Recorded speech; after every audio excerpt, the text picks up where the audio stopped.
Hey everybody, it's Tommy Canale and welcome back to Before the Lights podcast, the show to find out how those in sports, music, and entertainment made their mark. He's the CEO of R3M Group and Ricochet Music, an entrepreneur, and the man with a golden voice, a musician, guitarist, an original member of the funk R&B band, Raydio.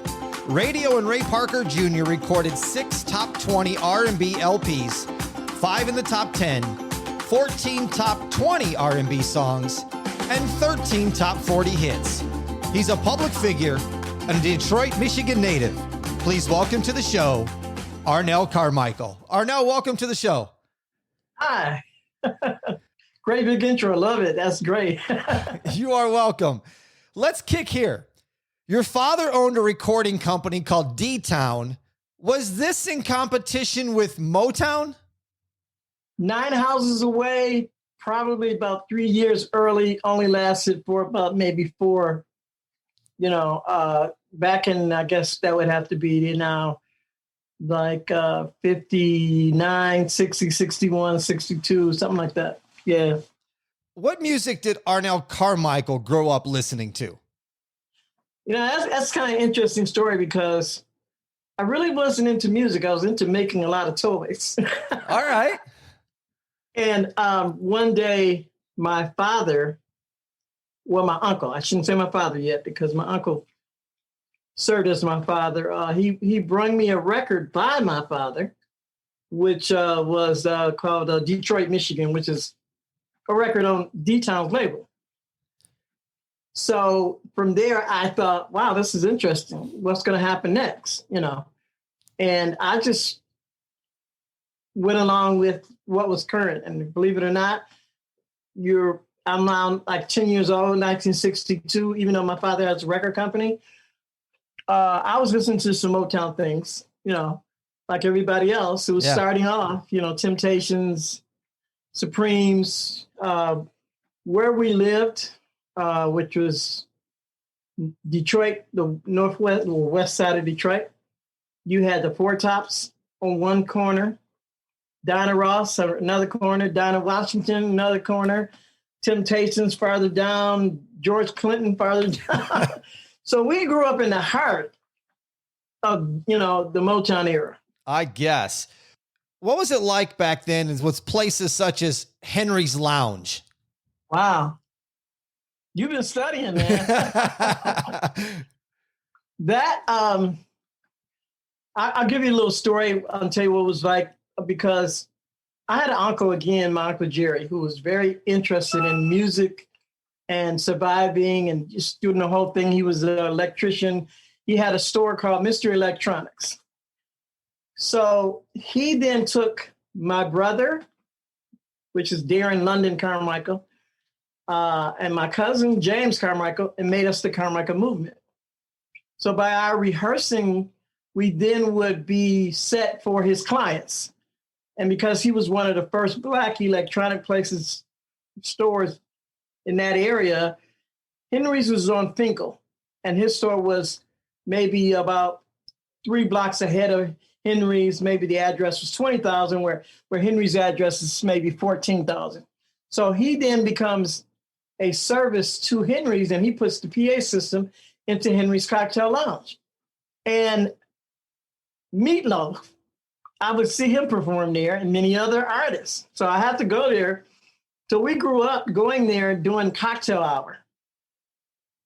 Cocktail hour would be from 12 o'clock to 5 o'clock on a Sunday. And then you'd get a headliner act at 7 o'clock to maybe 11 o'clock at night. So it was a lot of fun. Henry's was one mean cookie, though. Did the Carmichael Movement get to play there? Yeah, we again, as I told the story, we would be there doing what would be for the children, for the kids. So we'd be there for an hour set between 12 and 4, last performance. And then they would go into the adults. But we went around. I mean, my uncle took us around to so many places, 20 Grand, Webwood Inn, so many other 876, Tom Phillips Post in the Detroit area. There was so many places to perform for a group back then that you couldn't really help but love what you did, you know. Mm-hmm. That was a great period. Arnell, was the Carmichael movement then for you where everything kind of took off? Yeah, well, yeah, I stagger on that thought because I actually had to go to my uncle and say, I can't do this with you anymore. Because he was too slow. I was anxious. I was staying with my mother and a stepfather. And my stepfather, his father owned a nightclub, which was called the El Casino Lounge. And so he was more into jazz. So then I got my jazz influence, and I knew there were other things that you could do. And I always wanted to meet my father, and my mother wouldn't do it. She, you know, so it was a little difficult, but it still was a lot of fun to try to figure out where I'm going to go, what I'm going to do, and how things were going to progress. And so as the community was progressing and different acts were getting different kind of performance level stuff, I said to my family, look, I got to leave because I got to go get with this other group. And there was a group called Energy who spawned from a group, Mad Dog and the Pups. And so because those guys were seasoned veterans at maybe now 15, I felt like, nah, I got to join. And Ben Atkins, I have to give him credit right here. Hey, Ben, if you're watching, he actually came to me and said, hey, man, I want you to sing with these guys. And so I went back home and told my brother and my cousin, I said, I got to go, man, because we got to do better than what we do. And Ben Atkins replaced Jermaine Jackson in the Jackson 5. Yes, he did. Yes, exactly. He did. Sure did. What kind of money were you guys making back then in the late 60s, early 70s? To be honest, maybe $5. Unbelievable. I was the first time in the Carmichael Movement, we made no money. We only got clothes. We had costumes and outfits, and that was what the incentive was always to get better. When I got into Energy, by way of another manager after I left my uncle, we went to Atlanta. And then this group now, Energy, would perform with Helen Greer Agency, and we would go around to different states or different cities in Atlanta. And then sometimes you go to Florida, you know, that little region right there, which would be the Chitlin Circuit, right? Yeah. So we're on the Chitlin Circuit and paying all of our bills. I would come home with $5. And that lasted for maybe a couple of years. Now we've moved out of the 60s into the 70s, early 70s. Yeah. What is it about the sound of funk that makes it so fun? You know, that's a very interesting statement. I'd have to give credit to Michael Henderson, who said funk is short and choppy, you know, whereas pop is, or any other form of music, is lingering on a lot of melodies. So short melodies and just percussion with the bass and the drums, I would imagine. Where is, in your opinion, funk at today in music? Wow, that's very interesting. I don't know if I want to say lost, but I want to say just ignored. I say hidden. Yeah, I would say hidden is a good word too. I almost said that, but I want to say a lot of the young kids, they don't know anything about that. They just know, like, program 4 bars or 8 bars and let it play, and then put a whole bunch of stuff on top of it, and let's see what comes out, you know? So funk is a skill that is being carried on, and in more of a, God, how can I say it? It is being carried on, but not by the younger people. But I would say a person in his 40s who feels like, hey, well, I really want to learn more about what this is. Let me play that, you know? So that's how I see it. I agree. I think it's being kept alive by the older generations. Yes. And the younger generations, I don't think have found it yet. But when they do, they're going to be like, wow, look at this brand new sound. And it's not a brand new sound. It's been around for, you know, for 60 years. Yes, exactly. I love that. Yeah. In 76, 77, you signed a production deal to become the lead vocalist in Raydio. Were you guys the first Black group on Arista label? Yeah, and actually it was 77, 78. I never forget my way to California. Song that was out. He's on his way, busting to Hollywood, Shaka Khan. So I'm actually on my way there, not realizing how big this deal was about to be with Ray Parker. Ray Parker's a top session young guy. I'm maybe 19, maybe he's 17, 18 or whatever. But you get there, and when it starts and it's signed, you finish the product and you go through all of the motions. Then you realize we're the first guys on the label, first R&B group on air side. I actually had to zip my mouth and say nothing so I could make sure that I saw it happen, So, yeah, it was a big deal. Yeah, back then, that was a big deal.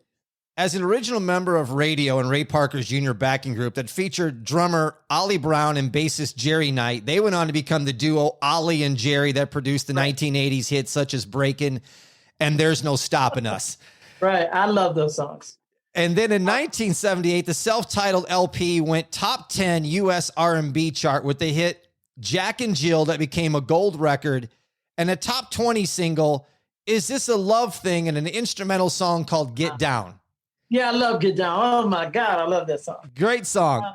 Is it correct, Arnell, that on the Dinah Shore Show, after singing Jack and Jill, did she mistake you for Ray Parker Jr.? Yeah, that's true. True story.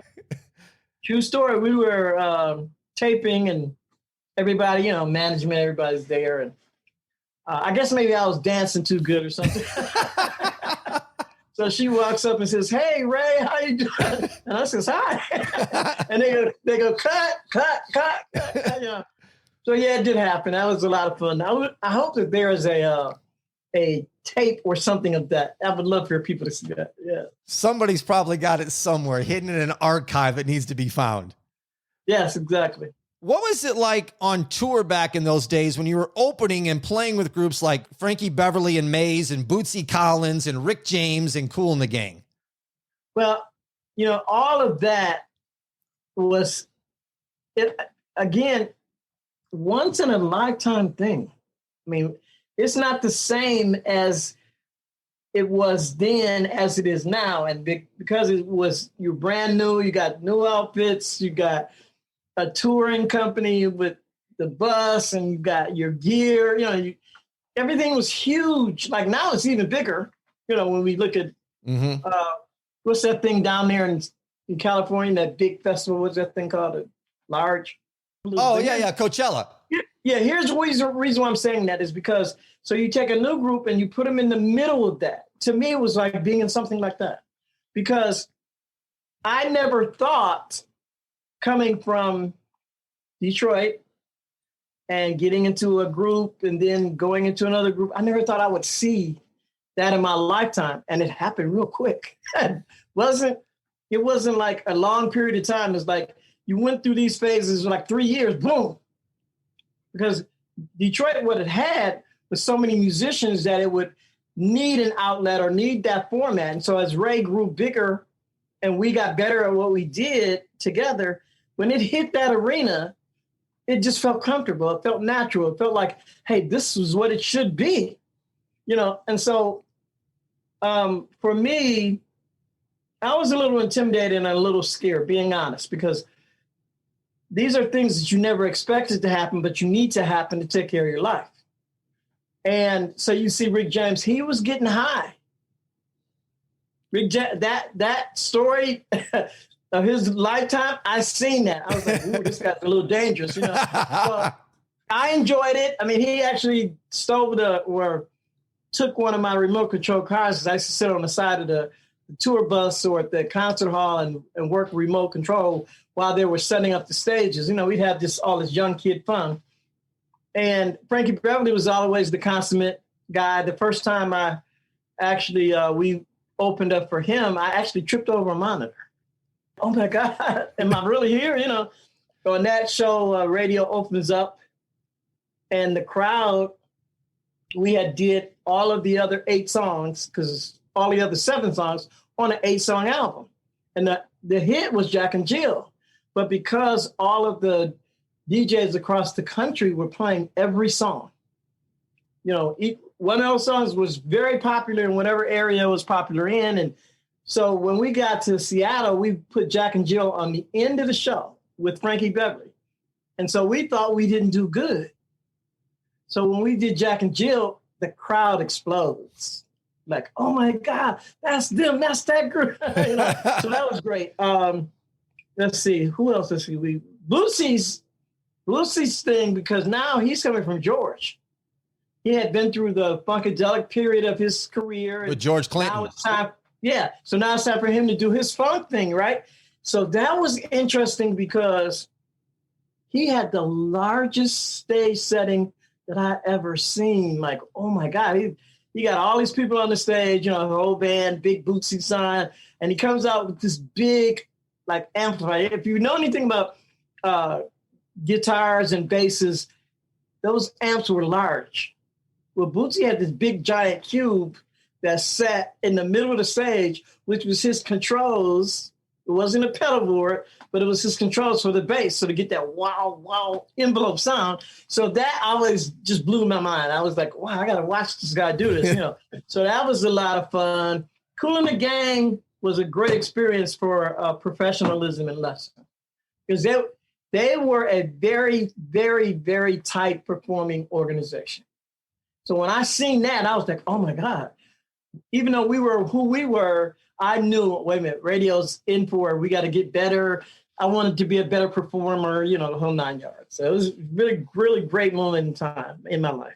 Listeners, I'm going to urge you to go to whatever music stream device or platform you're using and pull up Raydio, and don't spell it R-A-D-I-O. It's R-A-Y.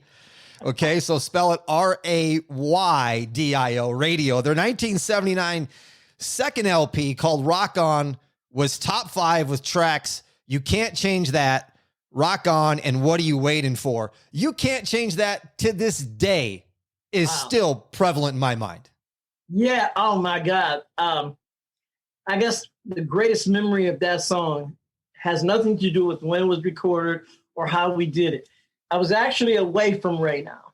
This is like 86, 87, going through divorce, all of this stuff is going on. And I get a letter because the internet had just started. So I get a letter because I put myself on a billboard on a computer somewhere. And a guy sends me back a letter and he says, Arnell, Carmichael, I want you to really know that You Can't Change That is the biggest rock and roll song. I was like, what? I couldn't believe, that he would compare Jack and Jill, which to me was an R&B kind of arrangement. He saw it as this rock and roll song that was his greatest song, and he wanted to be my friend, and that was the start of a whole new life. The backstory for You Can't Change That was that there was a hiatus period for Clive Davis, and Larkin Arnold was the president. So at the end of Larkin's period, where Clive was coming back, I guess Ray and the management company had taken the record to Arista, and Larkin was there, and he really didn't care for You Can't Change That. Well, they all went back to the table because that week was really, really a rough week. I wanted You Can't Change That to happen because Jerry Knight had already sang on Jack and Jill, and he did this great ad-lib thing at the end. Well, I felt my redemption was You Can't Change That. And I will never forget being in Ray's personal studio in his home, swimming pool, you can see out and everything. And we're sitting there, he's mixing the song. And I felt this ease come over me, hearing myself singing the ad-libs and on You Can't Change That.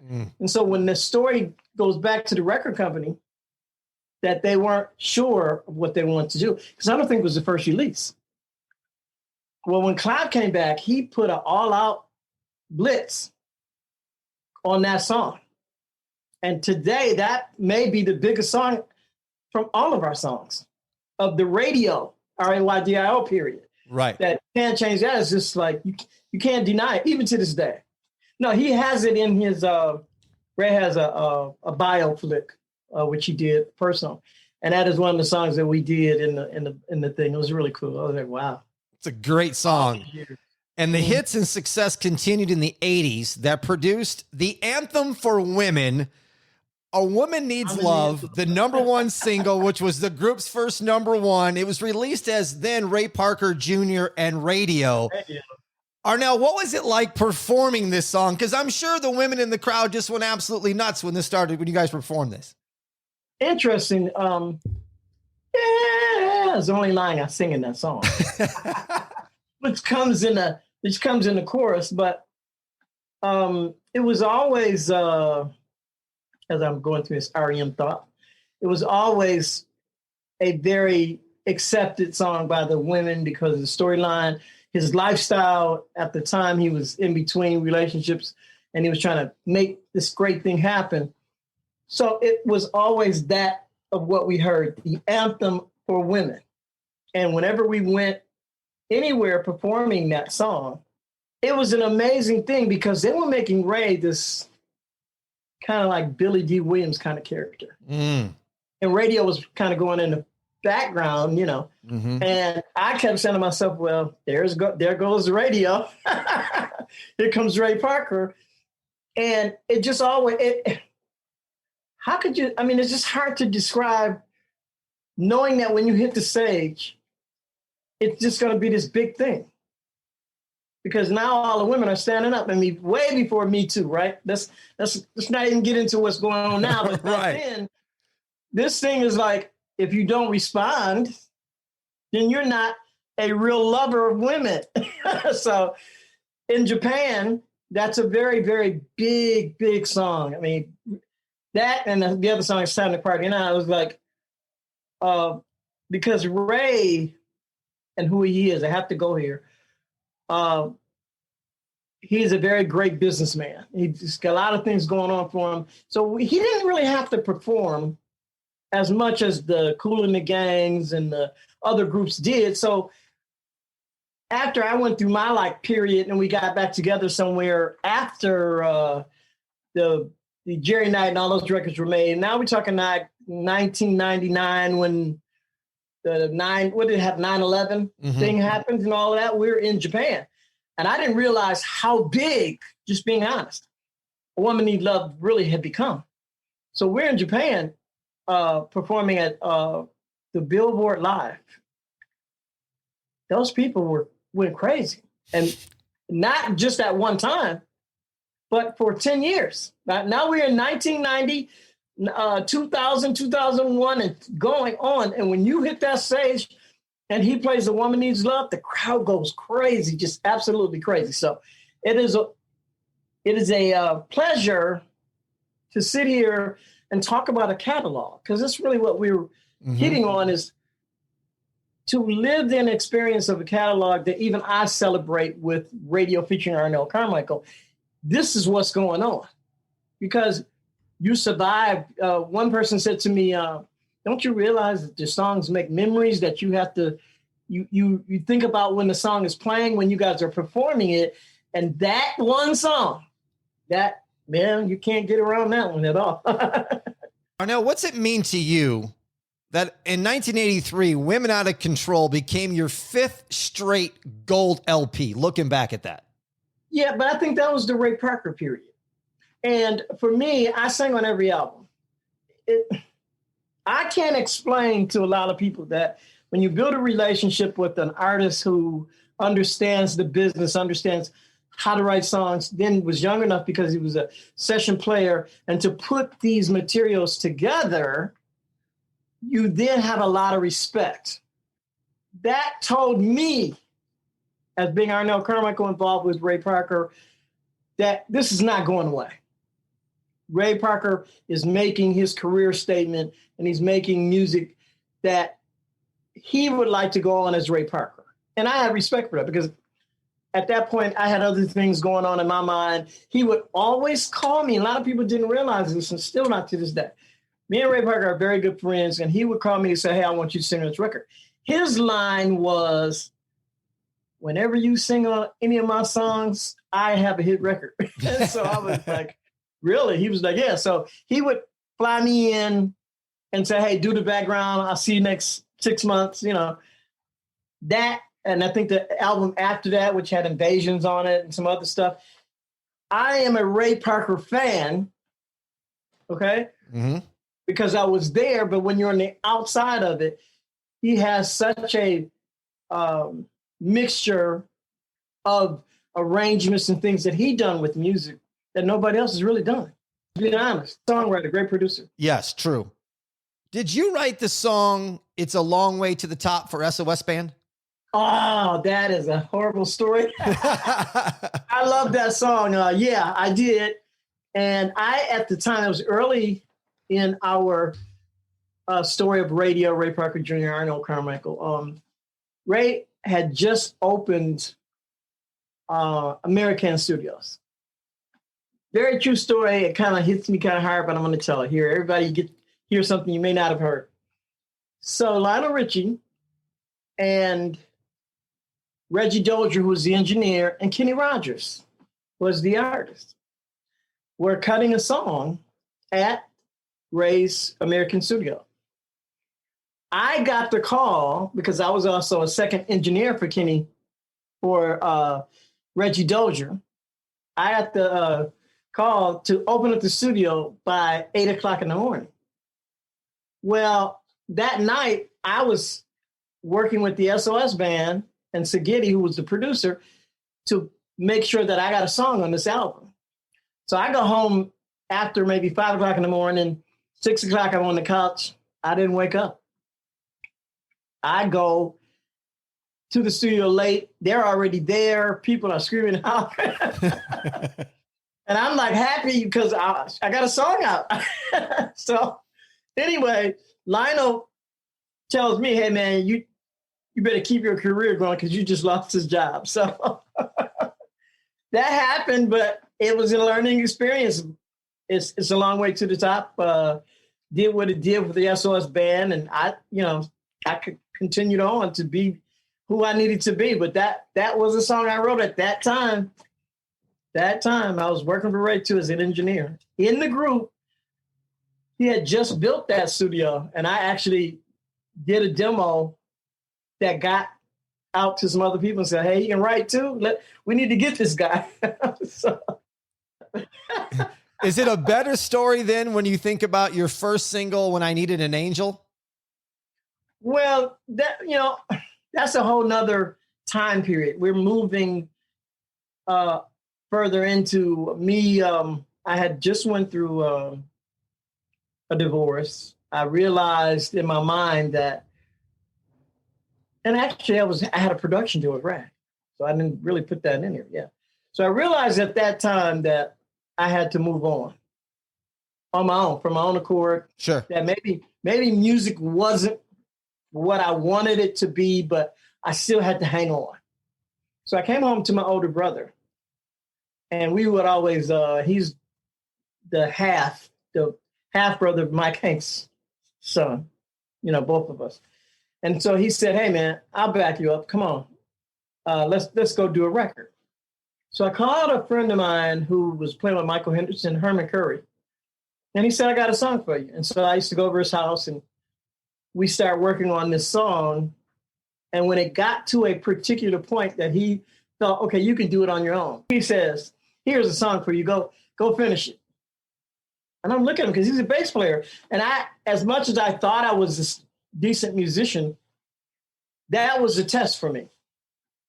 So my brother says, here's like 20 grand, go cut the record. So I go cut the record and we put it out, and it was attempting to make some ground. Even as I never really talked to the other people, that it was me from Raydio, I didn't say that. I just said, here is a record from Arnell Carmichael, and started putting it out, and it did what it did. People still talk to me about that record to this day. So it's a great record for me. Yeah, it was a lot of fun. Listeners, before social media really took off, there was no Facebook, no Instagram. None of this was out there. There was a thing called MySpace. And Arnell had some songs on MySpace, and one of them was, I Can't Help But Say I'm Sorry. Oh, my God. It's interesting. That was, again, here's that period. Now we're talking about the period of which I was working, because the divorce had hit now. So all I could do was think, am I ever going to get back into music? And so because I had a kind of a problem with the people, I was working in medical management, software, going to conventions and everything. And me and the president of that company didn't get along. And I said, I'm going to go buy me some studio equipment. Because I had made this big deal in software. And I was like, you know what? I'm out. I'm going to go buy me some equipment. And I went and bought a studio. And I put it in my mother's house and recorded that song. That song was a relief because it made me realize you can still write songs. And sing. After, like, you're talking like 10 years. Oh, so you quit the business for like 10 years. Oh yeah. I was like, I'm done. I don't want to be bothered. I actually went into a more Christian environment where I got away from secular music. Okay. It was more praise and worship based, and I was in church and the whole thing. So coming out of that period, after having a bad relationship, not with God, but man and woman relationship. So anyway, that song came out. And it was a relief because I said, I still can do this. Now I can. I used to hear this from a lot of musicians in LA. If you can't accompany yourself as a singer, then what are you doing? Sure, you can sing the songs, but what happens if you go in the studio and you can't produce the record? And I had already did When I Needed an Angel, so I felt like I could do it. But then there's something about making a song that's likable. And that's how that song, I Can't Help But Say I'm Sorry, felt to me as I actually made a record that I could really believe myself. Even though having a great voice is one thing, it was like I was going in another direction for me internally. And that record did it. I was like, oh my God, I can actually understand what it means to make a record, not just have all these people come in. Because when I Needed an Angel, I had hired other people to help me play it. But this one, I played everything myself on that song. That's my studio, my mix, my mastering. I love it. That was a lot of fun, man. Arnell, jumping forward then in 2014, when you revived Raydio as with Arnell Carmichael, what made you want to revive that and get it back going again? Well, that's an interesting thing too.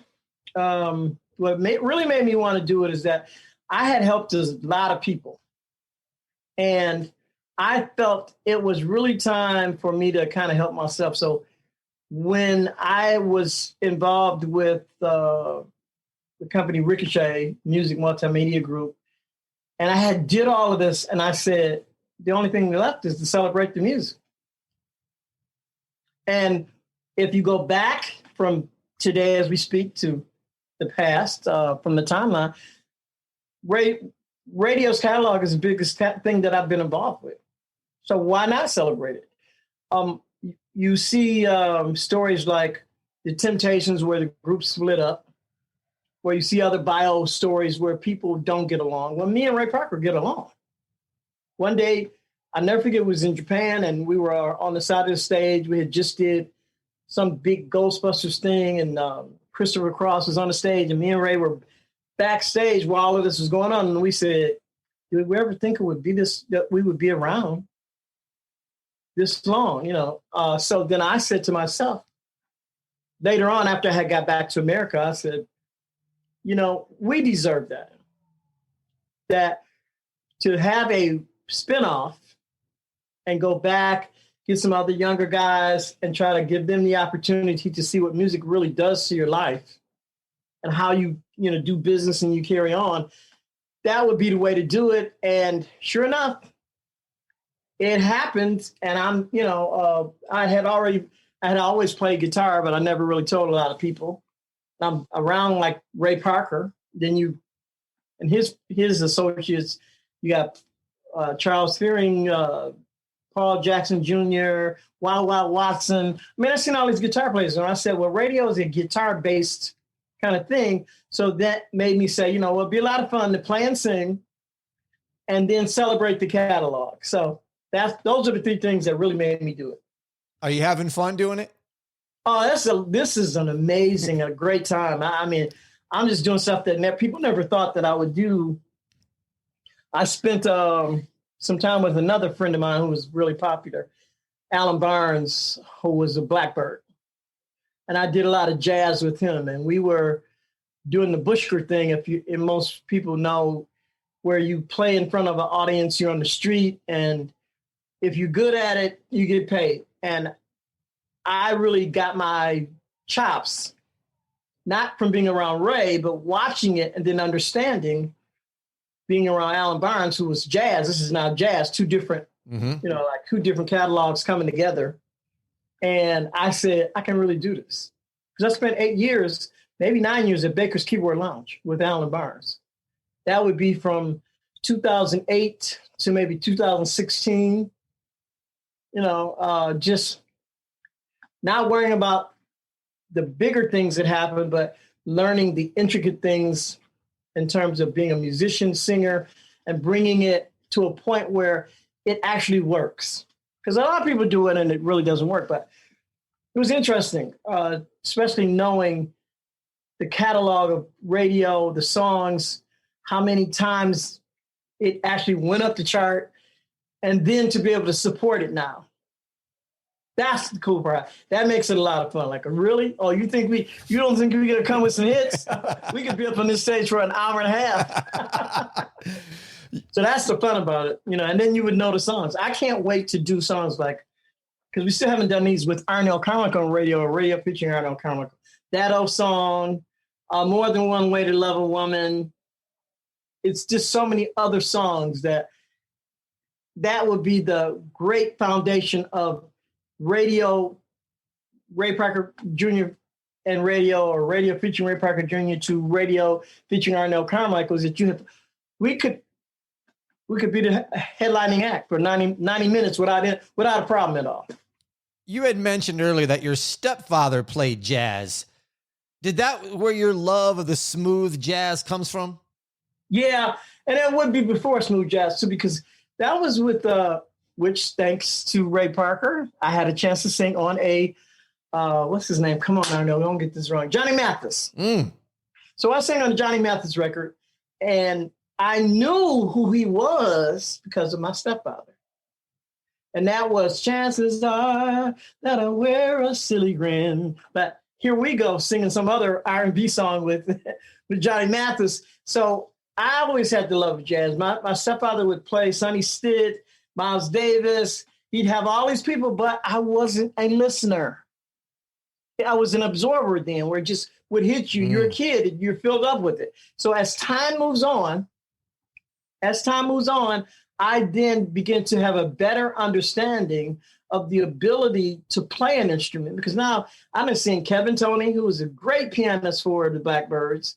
I've been around Greg Fillinganes as a kid, watching, we all grew up at this particular point, Ray Parker and even Ricky Larson's. You see all of these people who are playing a form of music that doesn't necessarily have to become a hit factory.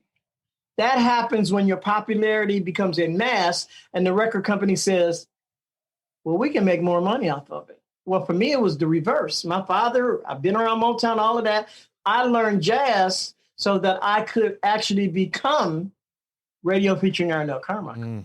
So it was very interesting. Jazz has been a great teacher for me. What is your take of the music landscape today? Man, this is really strange. I got to tell you, it's really strange. I've got two younger sons. Well, I shouldn't say two, but my oldest is 40. My youngest is like 36. They make a lot of music, but they do what most do. They do the sampling thing. And we're in such a,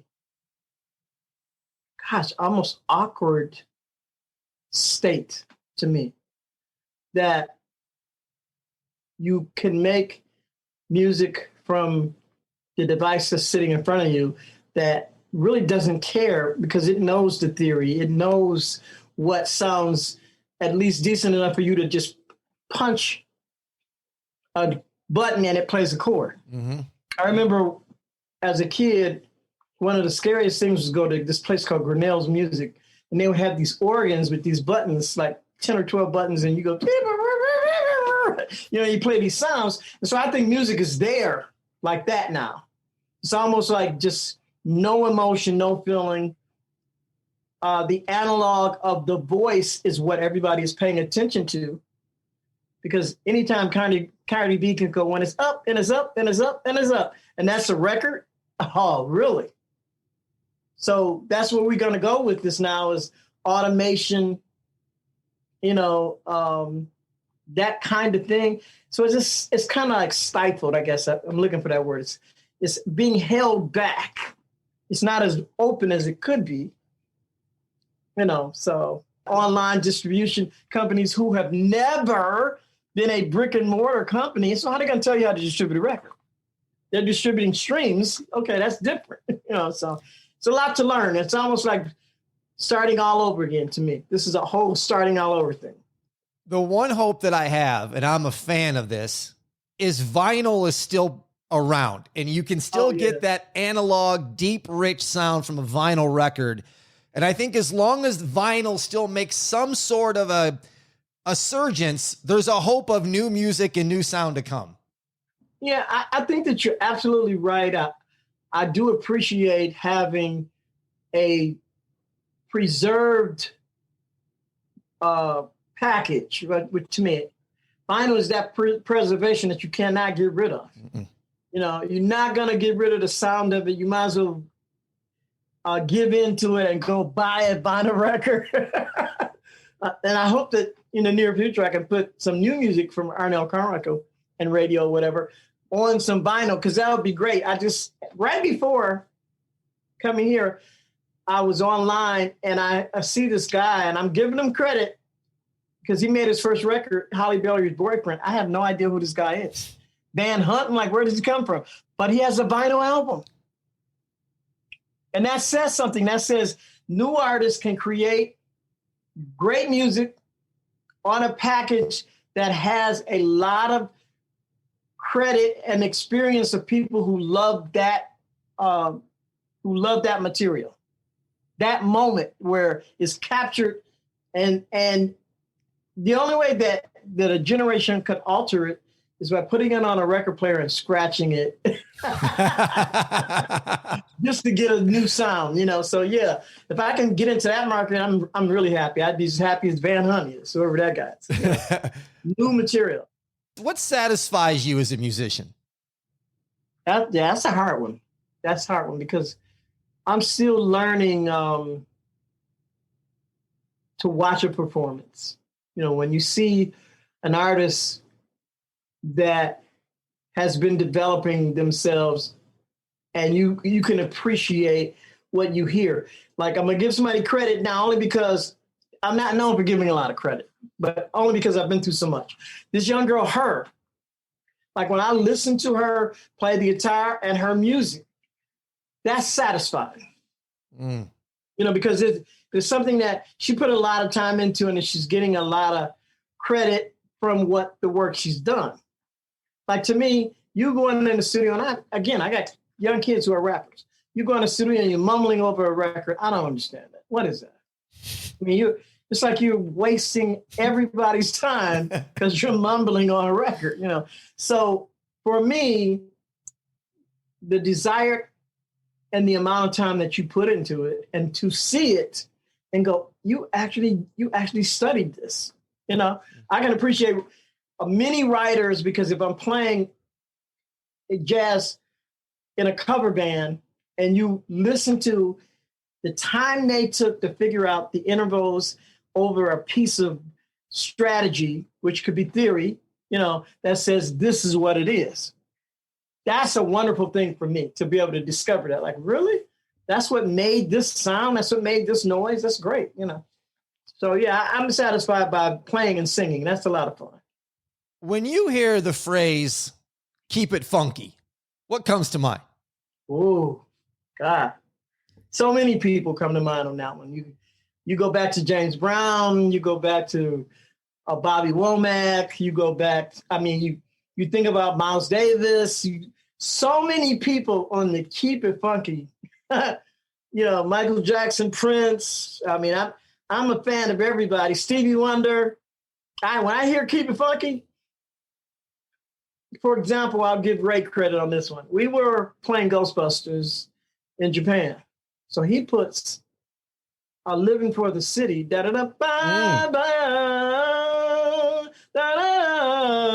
on the end of Ghostbusters. I was like, now that's funky. When you get to that ending, boy, that was amazing. You know, representing his time with Stevie Wonder, you know, but funky is just the most unusual things that you put together that just feel that good. Just like, you can't make it feel any better than that, you know?